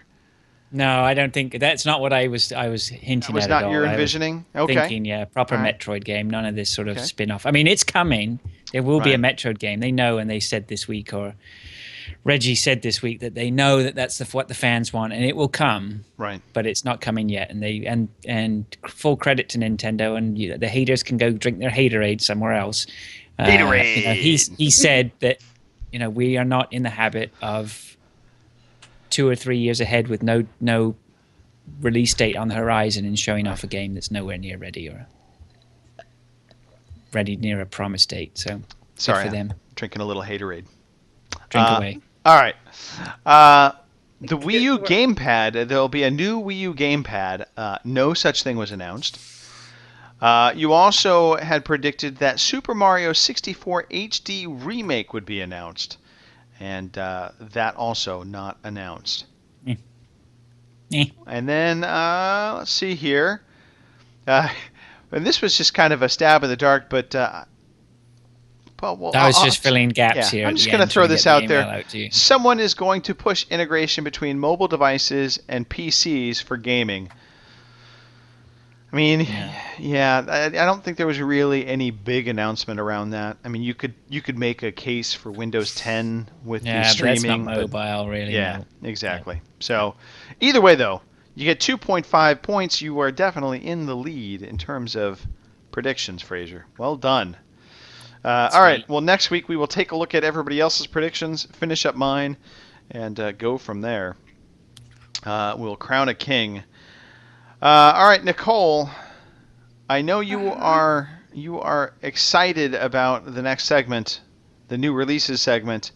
Maybe before we have you read off new releases, if you wouldn't mind, maybe giving a quick shout out to the chat. Well, we have GameSpin RPG. We have Chapstickle, Teflon. G'day. No, please stop. Just all y'all really need to stop doing the accents if they're not yours, okay? I don't know what you're talking about. Please, for the love of fucking please, stop. Let's see, back to this. Parsnip. Hello. That was actually pretty good. That's pretty much him. Hello, my name's Parsnip from Windsor. Continue on, Nicole. Come on, y'all. I lost my list. We're good. You lost your list? There's people in there. All right, there's people in there. There's people in the damn chat. I don't know who's in there anymore because... Step J, Teflon's in there. Thank you. That's about it, eh? All right. Average Gamer 369, whoever that is, welcome. It's kind of average, but that's okay. Earlier there was... I don't know. See...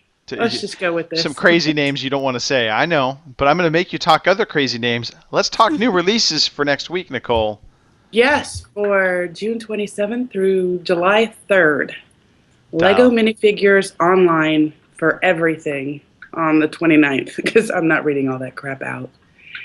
Hyper Dimension Neptunia Re. Birth 3. 5 Generation for the Vita on June 30th. Now, I had to look this one up. What the hell is this shit? Because it's an actual game. I thought somebody had to seriously be fucking with me. Pardon my French. So I went and looked it up. it's only being released in North America on June 30th, just so you know. Okay? J-Stars Victory BS Plus on June 30th for PS4, PS3, and Vita. Red Goddess Inner World. I don't know why, but that just sounds like a Mensis game. So PS4 on June 30th. See, you got that. Mm-hmm. Rogus for PC on the 30th. Samurai Warriors Chronicles 3. 3DS. Ooh, say Vita. Samurai again. Come on, this accent. That was good. That was good. I heard it too. Yeah. Samurai. Samurai. Samurai. Samurai. Hoi! That is how you say that word. Samurai. And also you say Whispering Willows. No, I'd say Whispering Willows. Whispering yes, Willows. Oh, dear God. Rise of the Asp. Featuring Fraser and Greg. Rise of the Infernax. Oh, I can't wait for the next one. I know, right? R No Surge Plus, Ode to an Unborn Star, Vita, July 2nd.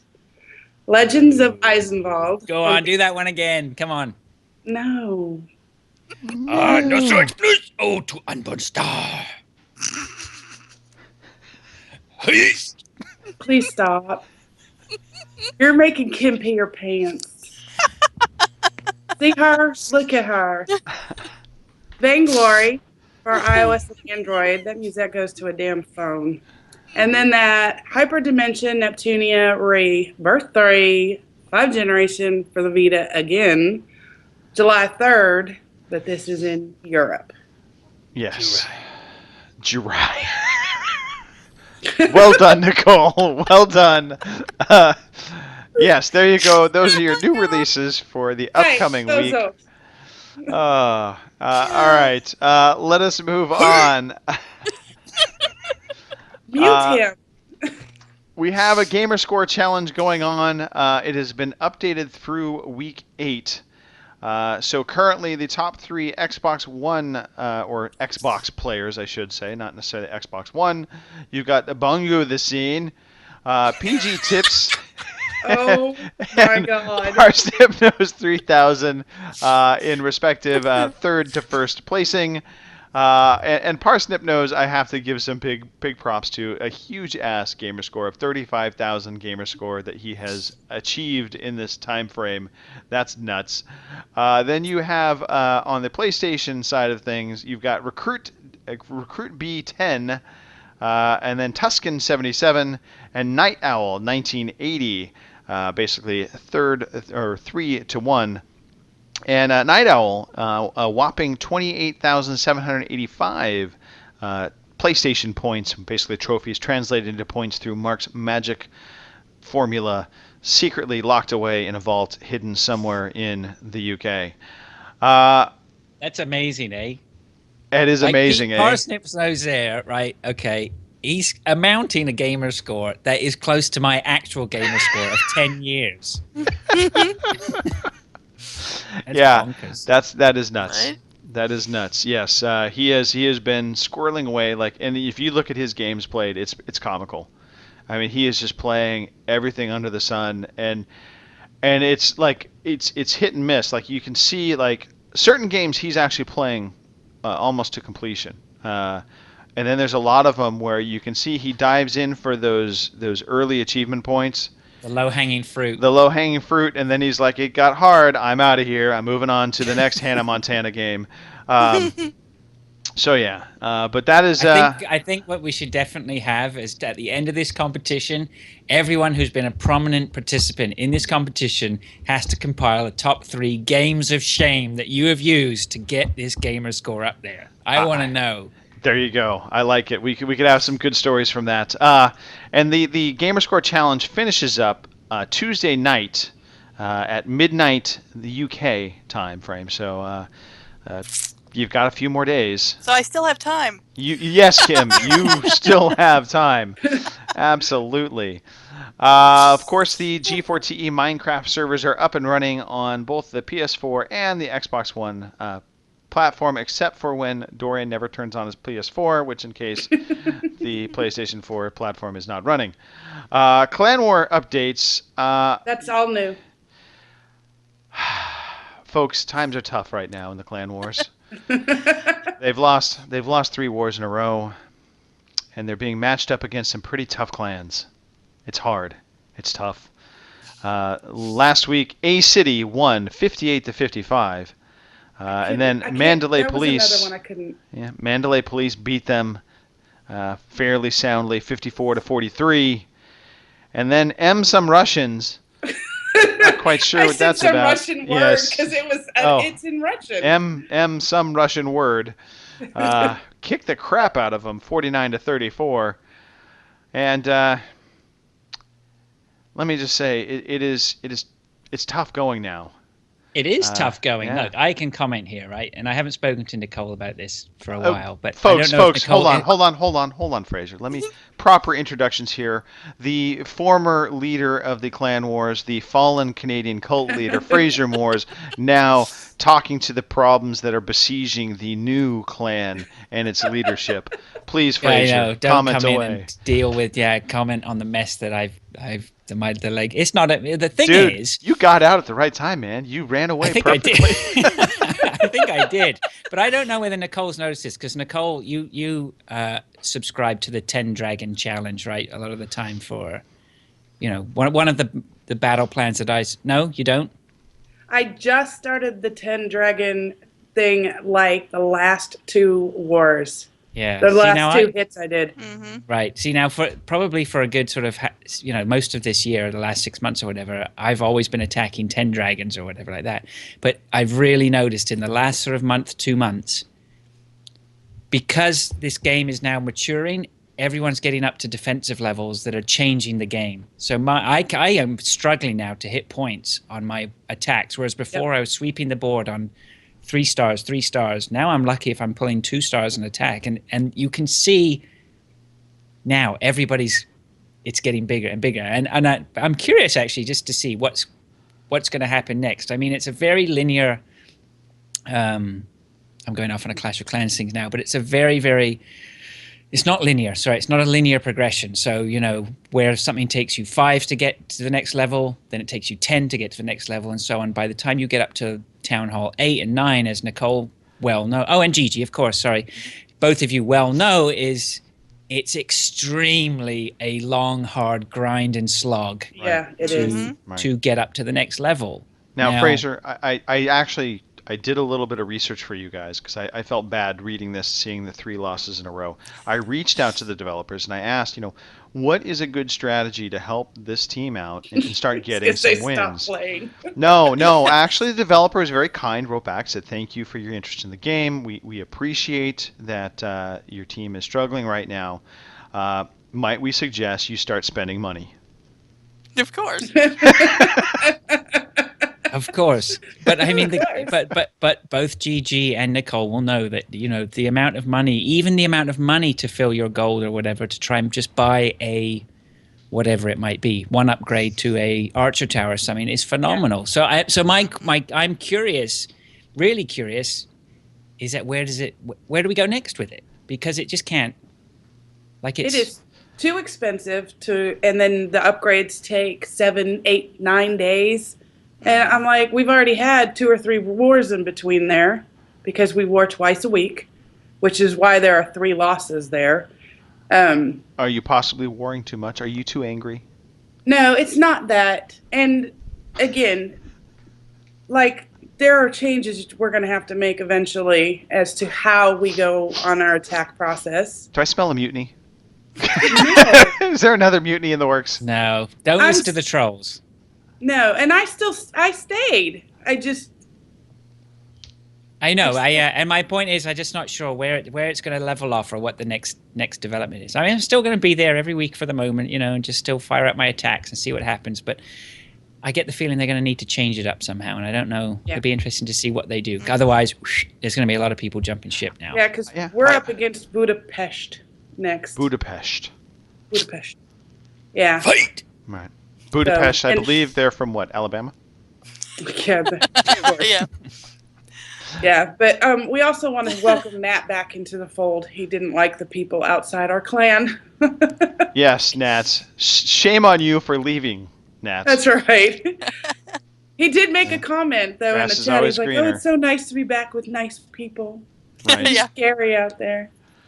It is scary outside the front door. Don't leave. Yeah, and I don't know who this new person is. If it's Chores or Chores 3. Chores 3? Yeah, but they're like in our number 1 rank right now, and You should send that person a box of chocolates. New shiny kid on the block. Yep. He's a ringer. He's a ringer on the team. We'll take Embrace those. him. very nice though. Very okay. nice in the chat. Okay. There you go. Nice in the chat. That's always a positive. Well, thank you for helping clarify the update. On the golf club cross-platform challenge, we took a week off to the dismay of some. I got a couple messages saying, "Hey, where's the next challenge?" And I said, hey, "We're taking E3 off."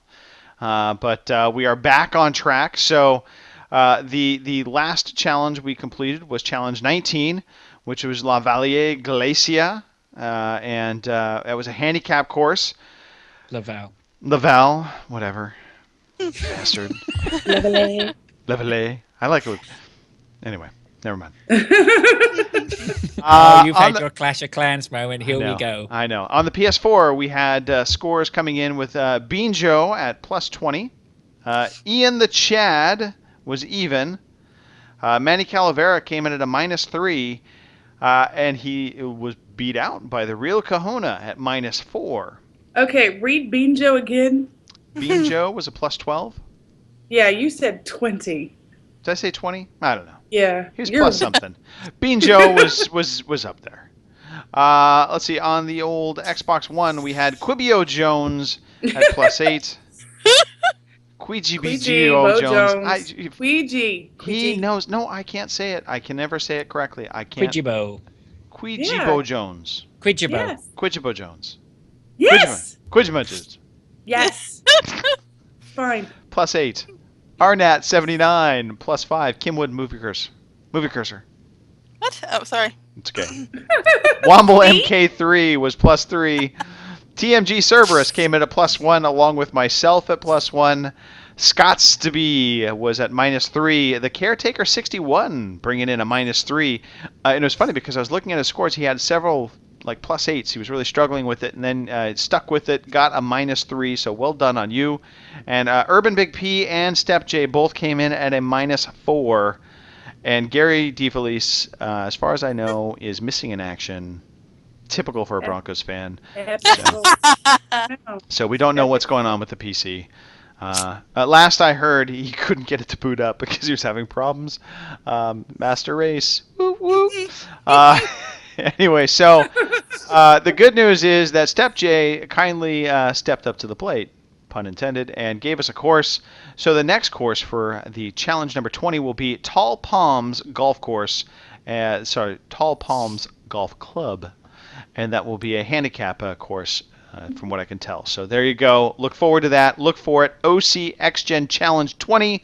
If you're on the PS4, you need to make sure Marcanix is your friend because you have to be a friend to be invited. On the Xbox One, make sure you are friends with Murphy's Law. And if you can get the PC version of Fire Up, look up The Real Defoe. He will be your friend. The We Are Epic contest continues on. It is wrapping up quickly. It ends in June. This is, of course, the contest where you record up a quick 30-second video. You post it up onto our Facebook page. And if you're wondering where that Facebook page is, super simple. Just go to your browser, type in fb.g4te.com, and you'll be magically transported through the magics of the internet to our Facebook page, and you can post it there. And if we think it is worthy and it is epic enough, you will get your opportunity to pick a prize of $20 for either PSN, Xbox Live, or the old Steam Space Bucks. The June Project Cars X-Gen Hot Lap Challenge only has a couple days left. So if you are wanting to get in on that and you have Project Cars, they're taking all the different platforms and comparing it out. So go check it out. Hit up let's see, it's Ian at Gonzo_FK on Twitter, and he can track you down. The car is the Radical SR3-RS, and the tune is Anything You Can Think Of. The track is, was it Olton Park? Hey, asshole! Olton Park Island. I had to look at it closely. It's getting old. My screen's real tiny over there. Get your glasses on, Grandpa. I need them on right now. I swear to God, my eyes are tired today. Anyway, right now in the current top 3 leader spots, we have John Rambo 4, then Stone Deaf, and Orty coming in at number 1. Orty, oi, oi. Sorry, I know he's not Australian. Anyway, victories achieved. Fraser, you want to read this out? Yes, he does. Yeah. Sure. I need to drink some more Haterade. I need to drink some more Haterade. My manager's putting me up to the task. So we have victories achieved. Can you explain it to me like the first time I've ever been here? Yes, okay. So victory achieved is when you complete a game and you're so excited, like a little bunny rabbit, that you want to take a picture of yourself and post it and tell all your friends, even though they're not really your friends. They're just sort of random people you've met on the internet, but they care anyway, of course, don't they? So you do that, you achieve your little achievement, and you post your game on there, and everybody's happy, especially yourself. So, go on, Daddy. Swiftly. Tell me again, Daddy. Tell me more. So, but apparently, I think the real reason everyone is doing it is because there's a contest going. The next contest, which would be this contest, is running right now. It started on May 1st, but it's running to the 31st of July. And if you're in it and you win it, you get $20, and that's 15 of your new pounds sterling gift card for PlayStation, Xbox, or the Steams. Yes, just subtract 5. It works every time. All right. Okay, so we have Pilch Reed finished Massive Chalice. Pilch Reed finished Halo 3 ODST. John Mouse. Actually, John Mouse, I was thinking about you today. Are we ever going to have another podcast? It's a good question. I don't think they're doing it anymore. Not no more. I've still got him in my podcast feed on my iPad. It's just so I just longingly look at it. Will it update? Will it update? No, nothing. They're funny. They're funny guys too. I enjoyed them. It never comes. Yeah. John Mouse finished Metal Gear Solid Ground Zero. Nice. Bongo the Saiyan. How's that? That's well awesome. done. Especially like the face. visual. Yes. Bongo the scene. That's awesome. Sunset Overdrive. Yeah, the game he apparently didn't like. He finished it. Well done, Good Bongo. for him. Though. Well done. You got to go through and get these games done. Threw it up on eBay. Colin right for the after. win finished one of my favorites, the Unfinished Swan. How can you finish an unfinished? I'm just asking. It's magic. Friend of the show, Marcanix, finished Dragon Age Inquisition. What? Kim? Nothing. You listening to that? Did you hear that? Yeah, Someone somebody finished actually it. finished a game. That Yeah, game. I know. Understand? I know, There is right? an end. There's an end. There is an end. I haven't He won it actually he apparently left the hinterlands. Okay, Kim's the Duke Scath of Dragon Age. She is. Totally is. Yeah. I have never left the hinterlands myself, so I have nothing You to say. got to Kim. leave the hinterlands. I actually left the hinterlands, so I'm just sticking around everywhere else. So, Fair enough. All right. PG Tips finished Valiant Hearts: The Great War. He also finished another one of my favorites, The Swapper. Yes. Which, by the way, Brilliant game. that game, nothing like the name sounds. I just want to point out, like the Swapper to me sounds like some cutesy little fartsy game, and it's not at all. It's No, it's not I'm like that at laughing all. at Ian. He said that this is the horrible accent podcast. It gets worse. It does get worse, Ian. So bear with us. Bongo the Saiyan finished Unmechanical Extended. Which I had a crack at that game, right? And then you're playing this little robot and you got to pick up blocks and solve puzzles to get to the next stage. And then you know what it did? About a little of the way in, it gave me that Simon mechanic. Do you know what the Simon mechanic is? No. So you got 4 fucking flashing lights. It goes Oh. red, blue, yellow, yellow, blue, red. Can you remember me? Fuck you. La la la. A load of old bollocks. That game can burn in a fire. That's such a cheap mechanic. And Mr. Miyagi, 1984, finished Killzone Mercenary. Wax on, wax off. Don't forget, how does the Karate Kid relax? Oh, I Wax don't off. God damn it. God God damn it. All right. Well, if you are still listening to us, perchance, and you have gotten past our horrible impressions, the abundant sword references, we thank you. You can be part of the show live if you're ever catching us on a Friday evening. We start recording usually pretty much on time, sort of close to 3 p.m. Pacific, 6 p.m. Eastern, 11 p.m. in the UK. And it usually is a good hour and a half to 2 hour podcast, so time accordingly. We do have a SpeakPipe page on the occasion that you want to send us a SpeakPipe. I believe Ian the Chadwick and was it Mark that last sent us one? And then we had some crazy person Mario business. You can email the podcast, and that I certainly want to encourage because we want you to send in trivia because we love the trivia. Podcast@g4te.com. Just send it on in, and we will happily read it. Shut up, Nicole. You can tweet us at OC_podcast, and we'll usually respond to it. Or maybe we'll ignore it. I don't know. It depends on if we're sleeping or not. Facebook, we've got this because it's a thing. Facebook, fb.g4te.com. Just put that in the browser. It takes you to our Facebook page. Most importantly, get your videos in while you still have a chance, and you could win something epic for being epic. If you're in the mood for getting a 20% off voucher from Green Man Gaming, put this in your browser, gmg.g4te.com, and we got a nice little Green Man Gaming 20% off for you. You can always donate to the podcast cause because we need help in terms of prize fund. That's all it's used for, folks. So the money basically comes right back at you. We never ask for you to pay for the show because we're communistic that way. iTunes getting you to pay for this, yes, would be monumental. No kidding. iTunes and Stitcher reviews. We do appreciate when you send in an iTunes review or Stitcher review. I believe we have a couple new ones out there. I do need to do some research because I was passed a note not too long ago. I think that's pretty much it. So let's do some shout outs and close this thing up. Nicole, why don't you start us off?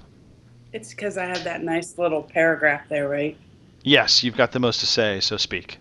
No, I just was reiterating the whole OC_Amaryllis on the Twitter sphere, Amaryllis on Xbox and PlayStation 4, and eventually I'll have an Xbox One. You know, we'll get there eventually. I said as soon as they get that Gears thing going. Wanted to wish a happy anniversary to Mark and Jenny. That's one of the reasons Mark isn't here. It's their 22nd wedding anniversary. Right. And much love to our shatters in the chat box and our fans.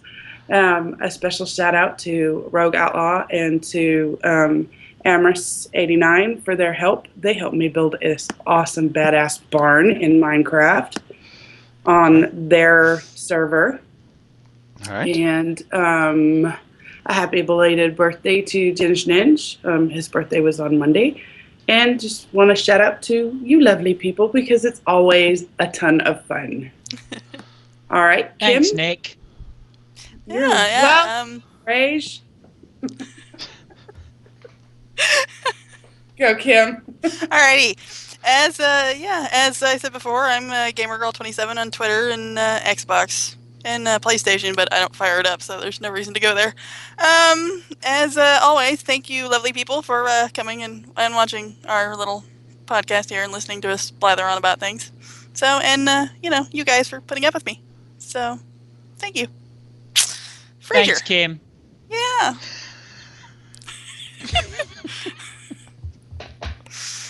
Go ahead, Phrase. I am going to do a massive thanks to Kim and Nicole. It's a pleasure to podcast with Kim for the first time. And always a pleasure to podcast with Nick. Greg, special shout out to you. And I always feel I have to do a special shout out to you. One, to give you mad props for everything you do. Oh, thank you. Without you, the podcast wouldn't be what it is. And two, because I always feel a little bit like I've been behaving like a naughty school kid by the time we get to the end of these podcasts. It's thoroughly enjoyable, and I'm glad you let me just cause mayhem. I'm looking forward to the absolute mayhem with the other guys, Bongo and Richard, next week, which should go ahead. And I'll give a shout out to Mark. Hope you're feeling better, buddy. Thanks for letting me take your place. Well, Fraser, I'm glad we're here to let you just, take a moment to let your hair down. Oh, I tell you what I have got to do. I don't want to hear about definitely, that. If it has anything to do with morning movements. Have to say a big thank you.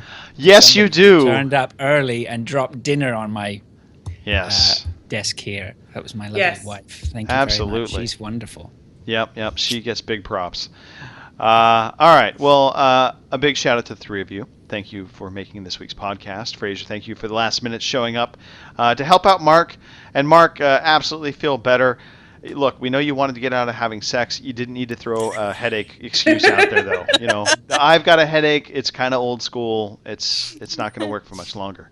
I want to shout out the listeners because absolutely they make this all a reason to keep doing it. And so we appreciate your participation, whether it be through the chat, whether it be just words of encouragement over different social media platforms. It all adds up and helps out, and we really do appreciate you guys back. I want to shout out my son for putting up with me this past week, and I want to shout out my wife. Did he have a birthday this week? No, he did not. He just put up with his father, who was just so preoccupied with work. It's kind of one of those things where I just didn't give him the kind of attention I normally would. So I felt bad, but he took it in stride. He was like, yeah, whatever, Dad.